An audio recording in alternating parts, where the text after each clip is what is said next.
কয়েকদিন আগেই ইসরায়েলি ভূখণ্ড লক্ষ্য করে হামলা চালিয়েছে ইরান। সিরিয়ার রাজধানী দামেস্কে ইরানের কনসুলেটে প্রাণঘাতী হামলার প্রতিশোধ নিতে ইরান সরাসরি ইসরায়েলি ভূখণ্ডে এই হামলা চালায়। প্রতিশোধমূলক এই হামলার জন্য অনেকেই ইরানকে দোষারোপ করলেও তুরস্কের প্রেসিডেন্ট রিসেপ তাইয়েপ এরদোয়ান এই হামলার জন্য সরাসরি ইসরায়েলকে দায়ী করেছেন।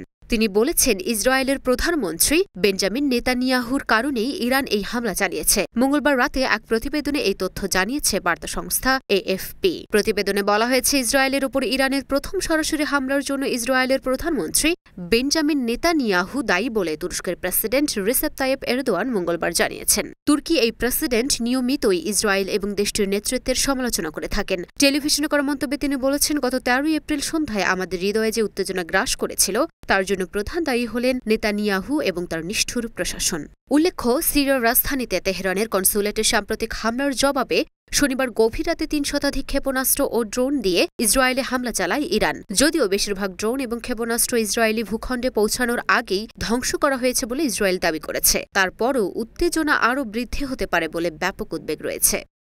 Luna Afroz, Dhaka post.